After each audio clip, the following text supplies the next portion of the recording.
So the first thing we're going to talk about in our discussion and review of evolution is the idea that evolution, the key to evolution is a change in population over time. And this is one of the really important aspects of it because it takes a very long time for evolution to be seen. You really can't see evolution in real time for the most part.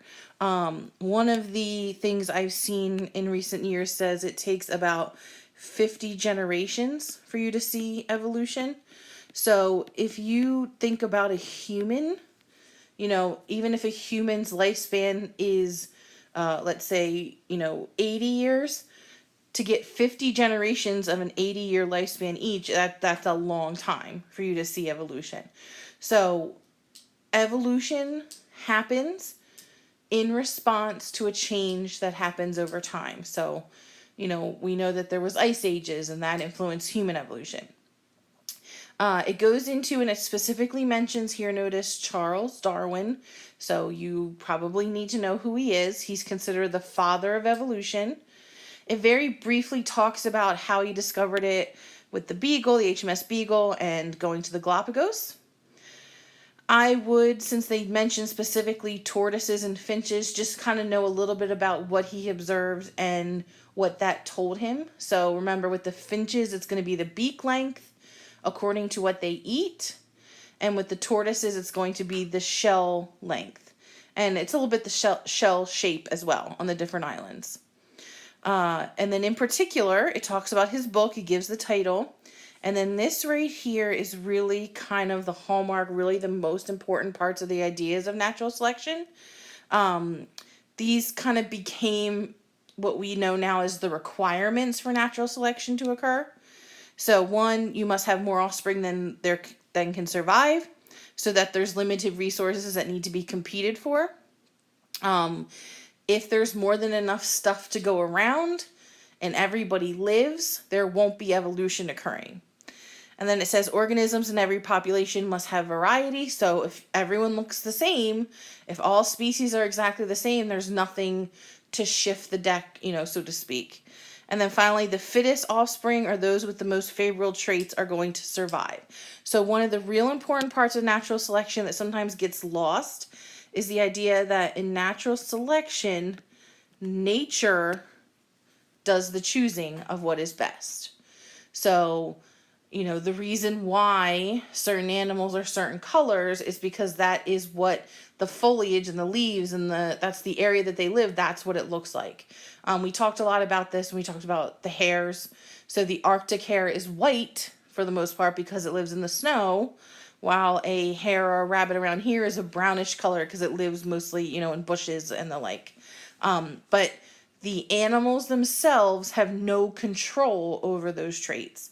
One of the other types of selection that we talked about, the artificial selection with dogs, for example, that would be when humans are controlling instead of nature. So they also mention as well one of the other pretty well-known evolutionary biologists at the time, Jean-Baptiste Lamarck. Remember, evolution, the idea that things change over time, is not debatable. That is not a theory, that is fact. The idea that the way that happens is through natural selection cannot be debated. That is our most accepted theory because it has what we consider the most scientific evidence backing it. But that still is considered a theory, a mechanism for how evolution occurs. Lamarck proposed his own theory. He kind of called his theory the theory of acquired traits. And for a while, in the 18th century, his theory really held some truth with people. People really believed him. The animal that he used most often was the giraffe. So you remember it was the idea that, a giraffe eats leaves high in a tree. If there's some leaves that are a little bit higher, that the shorter, that a giraffe wants to eat, the giraffe can stretch its neck and reach the leaves, and then therefore survive better. So that kind of explanation, when you first hear it, you can kind of be like, oh, maybe. But the biggest thing was the idea that he said that these traits would then be passed to offspring. So it would be the idea that, and it gives it here, that if you were to lose a finger in some kind of accident, that your children would be born missing the same finger. And we know that that is not correct, that acquired traits are not passed down. And in order for evolution to occur, the offspring must have the same traits as the parent in order to survive. So that's why we know Lamarck was incorrect. Then we have this lists 4 of the evidences for evolution. So this is the scientific evidence that we have that gives credibility to Darwin's theory. You don't have to know these in order. There's a chance they could ask you to explain them. Just make sure you use your vocab. So 1 is paleontology, or the study of fossils. So you could say fossils or paleontology. So this is a couple things. 1, some of the dinosaur fossils and fossilized creatures that we found that no longer exist today show us that things have changed over time. The fact that we pretty much have dug up a fully preserved woolly mammoth from the ice and we know that they no longer exist tells us things have changed. As well as you can take fossils, put them in order of dates from oldest to newest, and see changes happen in the fossils. So fossils are a big help, especially considering the amount of time evolution takes. So the fact that evolution takes a lot of time and fossils can go back thousands and millions of years, that allows us to see how species have changed over time. Next is biogeography. If you break that word down, bio is life and geography is location. So what that mainly talks about is the flora, remember that's plants, and the fauna, animals, and their environment. And what they found is that animals that live totally different places, have never come in contact with each other, but live in the same environment, often evolve the same way. So you can have an animal that lives in the plains of Australia and the plains of the United States, knowing that they never have ever come in contact with each other, and they actually have similar adaptations, similar coloration, similar size. You see this a lot with dog species, hyenas, painted dogs, coyotes. They all have some general same traits, and that kind of tells us that the environment is controlling how things are evolving. Next is embryology. So that is the study of early animals.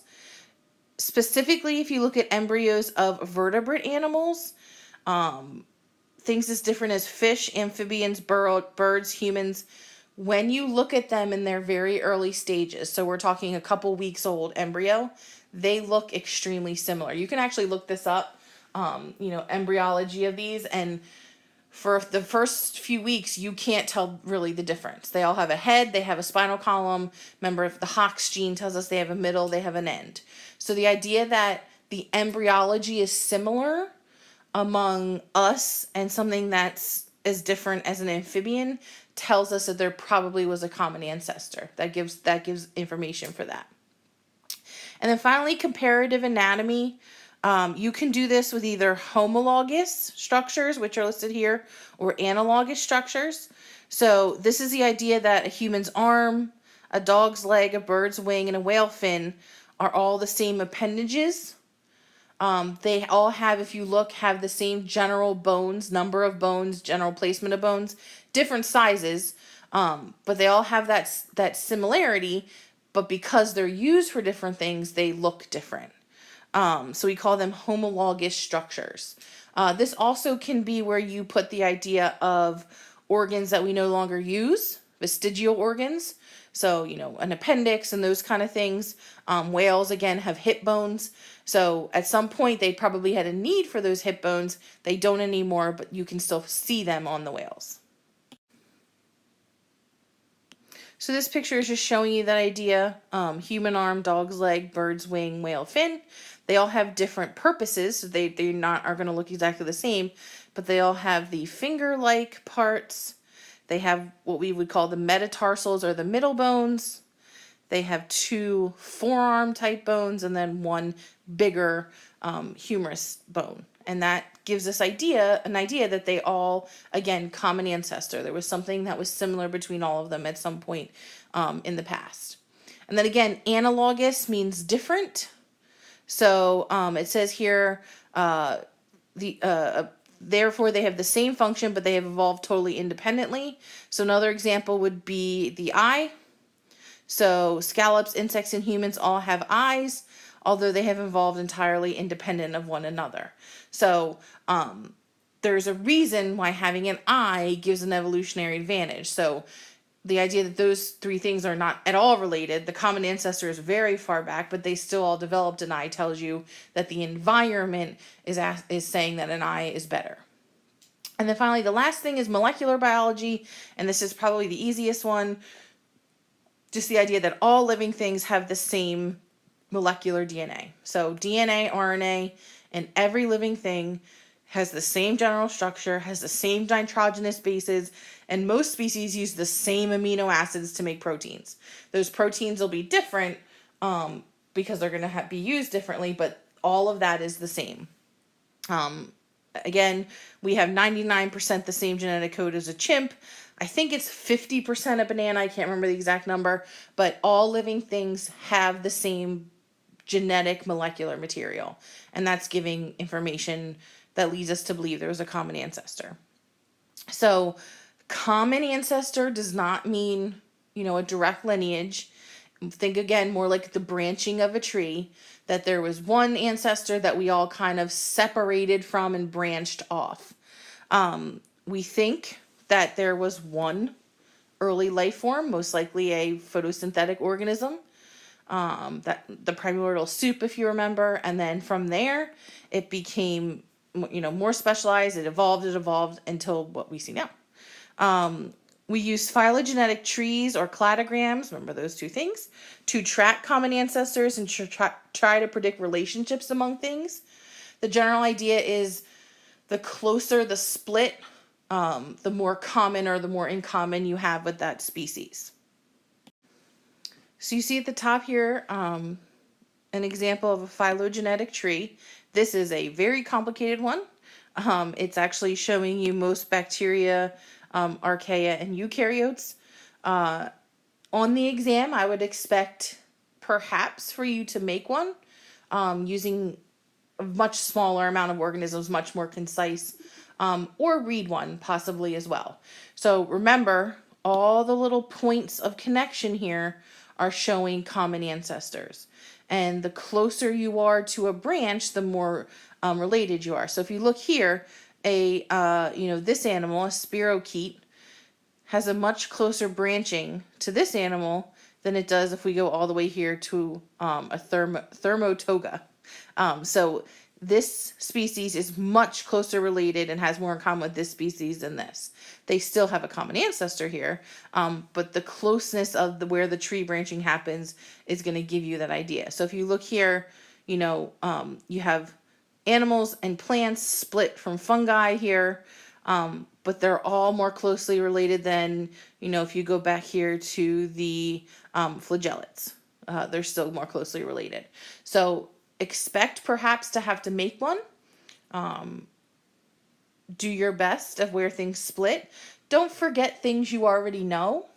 You should know a chimp should be closer to a human than a plant. You should know a snake is probably closer to a frog than a cheetah. So don't forget that, just common sense knowledge if you need to make one of those. Genetic variability is the idea that no two sets of genes are identical. Because you inherit one allele from each parent, just inevitably you get the variability. So I don't know if you remember, we did this with the, how many ways can you combine, 4 different alleles, and the fact that humans, for example, have so many different alleles and so many different genes, that's going to give you genetic variability.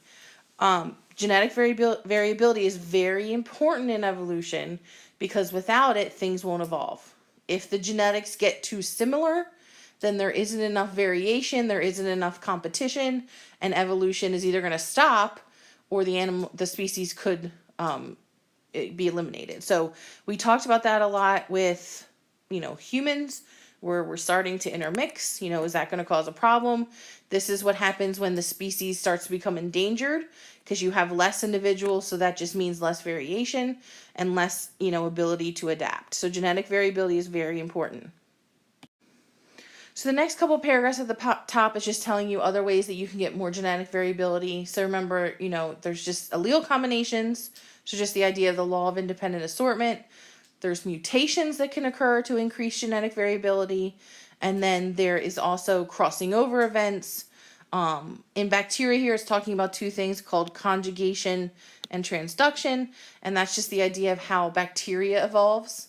Again, that's what we talk about with some of these, antibiotic resistant types of bacteria. That's our fear, is that they will evolve to not have antibiotic resistance. So that's all just ways, though, of increasing genetic variation so you have a better suited offspring. And again, they make a special point that evolution is the change of a gene pool over time. It's shifting the gene pool to a different set of traits. So the example they give that we've discussed is the idea of the peppered moth. So it's the idea that the moth was first, actually there's two alleles that exist for the moth, the peppered version, which is white with black spots, and then the all black moth. They both existed, remember. One didn't just appear. It's just that in the trees where the moths lived at first, the white with black spots were able to hide from predators better than the black ones. The black ones stuck out, so they were more likely to be eaten, and therefore the general population shifted the gene pool to be white with black spots. Then the Industrial Revolution hit, and the trees were covered with soot, dark carbon. They turned very dark in color, and when that happened, when that environmental change happened, the peppered moths, the moths that were white with black spots, were way more visible than the black moths. So the entire thing shifted to where the birds would start eat the pepper moth. So then the gene pool shifted again to where black moths were better surviving in that environment. Remember that we kind of cleaned our act up, and we, don't have as much soot and emissions, so we're kind of back to the peppered moth again, came back because the trees cleared up. But that is a perfect example of evolution, and they use that example a lot because it happened within a normal human lifetime. It was something we were able to see within one or two people's lives and observe it happening live. So don't forget that example. So this section is talking about the main causes of evolution as we know it today. So at the top here, remember that our best scientific evidence points to the idea of natural selection, and that is the idea where nature selects members that are best suited to survive, and therefore those are the ones who are surviving in the environment. There is no, conscious motivation to change. It's all being selected for by nature. And then natural selection requires genetic variation and environmental pressures that give some individuals an advantage. If those two things don't exist, evolution does not occur. The one people forget about a lot is that whole idea of limited resources, competition over resources. And again, this goes into talking about the moths and how that is an example of this. It talks about, remember, don't forget the definition of an adaptation, which is a trait that gives an advantage. And then finally, the idea of speciation, which is where over a long stretch of time, if these two populations continue to change and they get to a point where they're so different that they no longer can breed, we would say, okay, now they've become two different species. And that's where you see in the phylogenetic tree that branching would happen there. So that would be the point where there's two separate species, they can't breed, boom, we've now had a new species that form. That's where you also get into the whole pre-zygotic, post-zygotic barriers, they can't breed, different, mating rituals, etc. So here we see the three types of selection. Again, this is how speciation occurs. This is how the shifts happen. The three types are directional selection, disruptive selection, and stabilizing selection. So you have a good chance of seeing these graphs and having to understand what they look like and what they're kind of trying to show you. I find this easier if you think of it in terms of colors. So if you think there is, very brown fur here, and there's white fur here, and in the middle there would be beige fur, for each of these. So there's brown, there's white, and there's beige in the middle, and again, brown, white, and beige. Remember, in order for this to happen, all of those traits have to be there and exist within the population. So when we talk about directional selection, that is where the entire species shifts in one direction or another. And the key to that one is one trait is usually eliminated. So if we look at that in terms of the color here, you have at first some brown species, and then you have some beige species, and you don't have many white species. What that probably means is white ones are born and immediately are killed because for whatever reason they stick out, for example. If then this environment turned to snow, what you would see happen is this shift occur here in generation 2 in the dotted line. So now there's a lot of snow, they need to hide. The brown or black species would be eliminated at this point, and the entire population would shift more towards the lighter colors of beige or white. So you see the entire thing is shifting over. For stabilizing selection, this is where at the beginning you have a wide range of brown, beige, white, and everything in between, darker tan, lighter tan. But over time, what's going to happen is it stabilizes, meaning there's less variation. So you see the hump actually kind of inches in. So you don't have as dark color and you don't have as light color. You get more of the blend beige color in the middle here. And then finally, disruptive selection. This is usually where something big happens. There's some kind of thing that really puts a lot of pressure very quickly. So again, instead of having this wide range of species, brown and white and everything in between, what happens is usually you go to the extremes with disruptive. So you see here the dip occurs in the beige, in the middle ground. So you actually get more dark ones, more light ones, but you get kind of a drop or an elimination even sometimes of the in-between. And again, this would happen if something very, very major changed very quickly. And then again, what would happen is over time, if this continued to happen and it continued to shift, you would have a new species form. We say species occur when you have reproductive isolation, meaning two species cannot mate and produce a fertile offspring. That is one of the defining characteristics of a species. We say that this happens in something called divergent evolution. Think again about the phylogenetic tree. The branches kind of diverge or separate from each other to form a new species. So at the top here, it's going over the prezygotic, postzygotic barriers that result in speciation. Remember, the zygote is the formation of an embryo when a sperm and egg fuse together. So a prezygotic barrier, that is something that prevents the sperm and the egg from ever getting together. So the example they say here is temporal isolation. So, one species is awake during the day, one is awake at night. One is, most active in the spring. The other is most active in the fall. So those are things that the two species would probably not even come in contact. So there's no way for them to actually get together and mate. The other one is called a postzygotic barrier, which is the idea that this is where you get the hybrids. So you get an offspring that can be made, but then that offspring itself is not fertile. So the example it says here, a horse and a donkey can make a mule, but mules cannot make more mules. So the only way to make a mule is to constantly breed a horse and a donkey.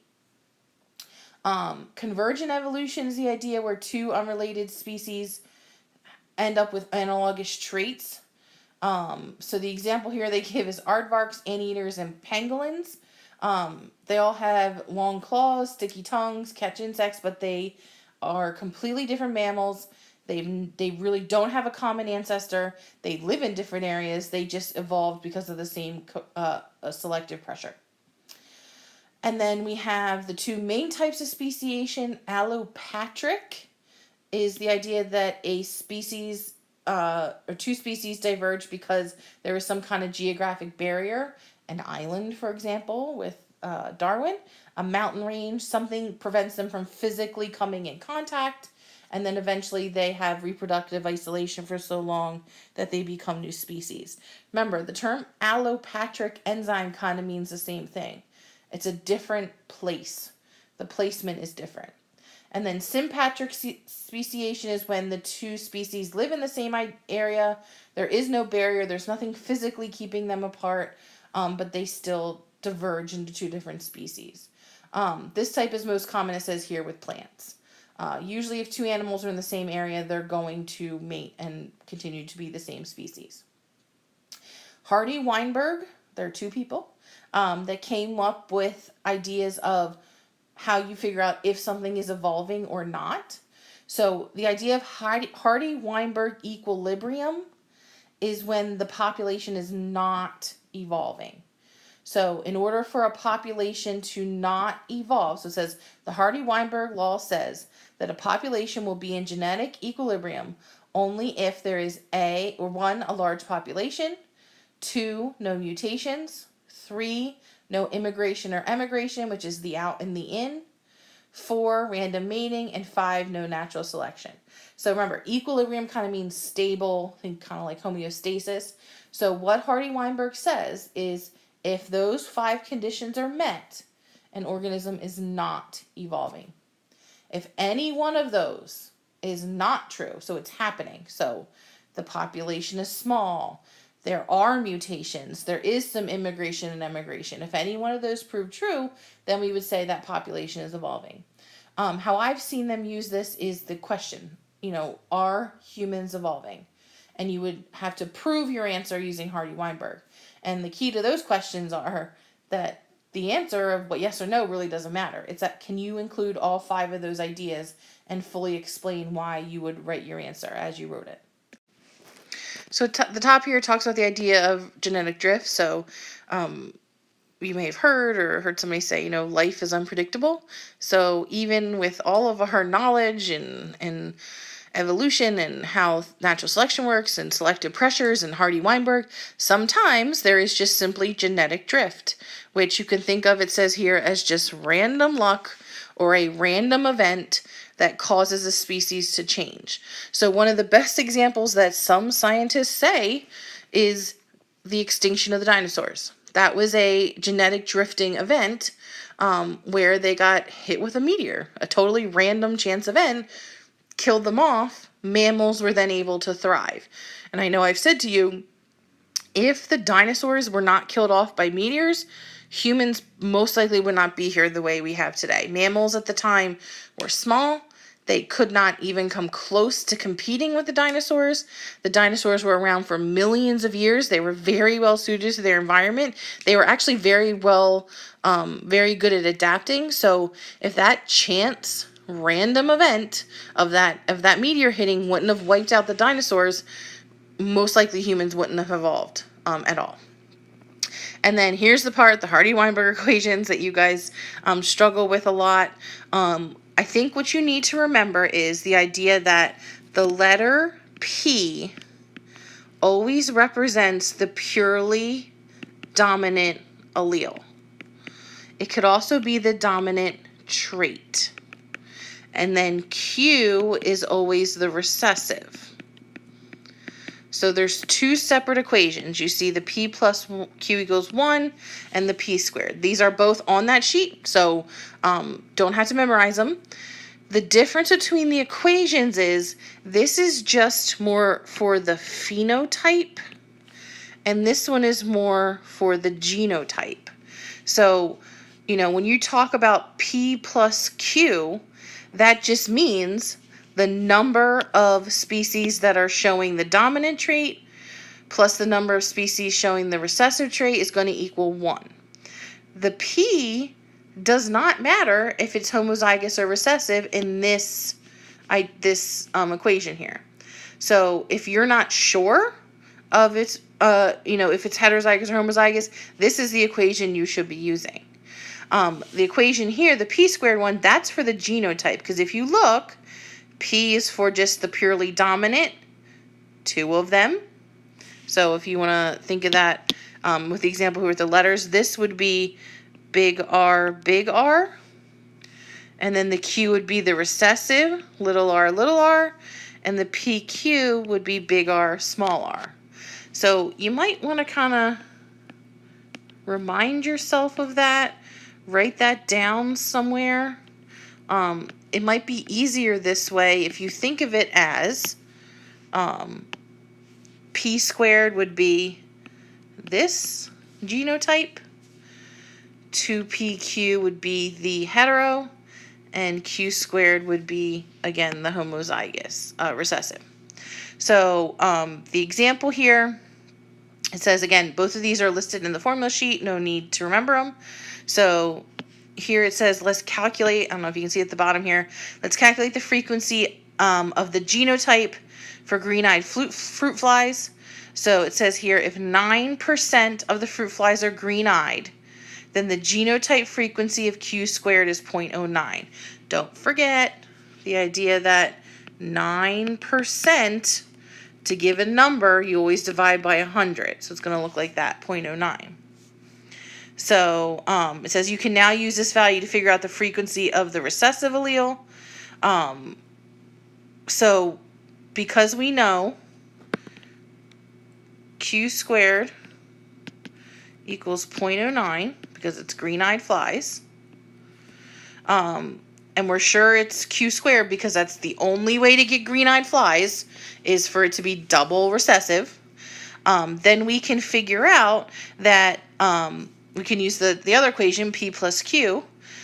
So what we do is we take the square root. So if you want to get just Q, you would take the square root of 0.09 and you'd get 0.3. And then to find the dominant allele, you're going to use the P plus Q equals 1. So we're going to do P plus 0.3 equals 1 and find that P equals 0.7. So most of the time with these, they're going to talk in terms of the recessive allele because that is pretty limited. And the only way to get this Q squared, this double R, is that it's recessive.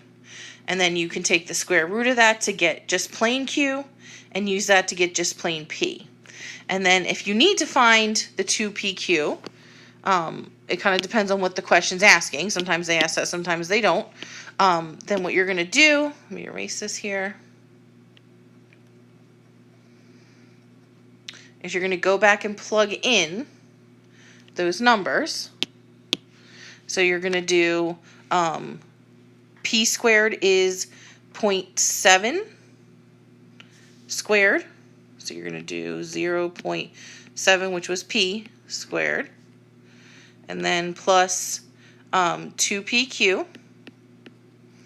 And then plus, again, our 0.09. You can either do 0.09 or 0.3 squared. It kind of depends on what you want. I'm just going to put the 0.3 squared equals 1. And then you would solve that out. So it says kind of down here, I don't know why they do. It says P squared equals 0.7, which is equal to 0.49. That's just 0.7 squared. And then 2PQ is what we're looking for.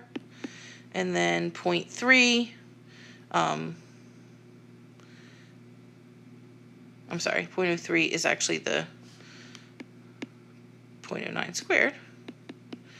And then we would solve and move everything to the side, and you're going to get solving for 2PQ. Most likely, you would see this in the grid-ins, and most likely, they're going to give you the number, the percentage for the recessive. I think some of you had questions of why is 0.09 this Q, the Q squared, and not this Q? Because it says here, let me look. So I'm trying to figure out where they had that number from. Okay, so it says if 9% of the fruit flies are green-eyed, then the genotype frequency is Q squared. So again, up here it said that green eyes is recessive here.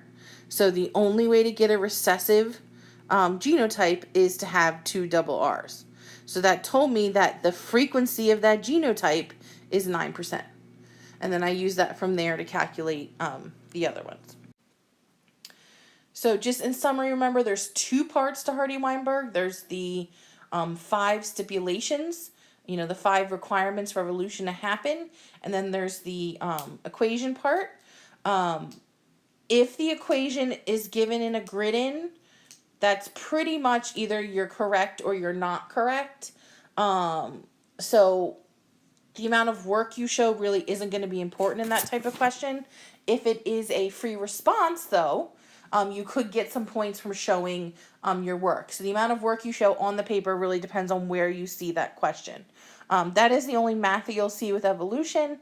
Again, the equations are on the equation sheet, so the only thing you really have to go over is some of those practice problems of how to solve either the Q plus P plus Q or the P squared 2PQ Q squared.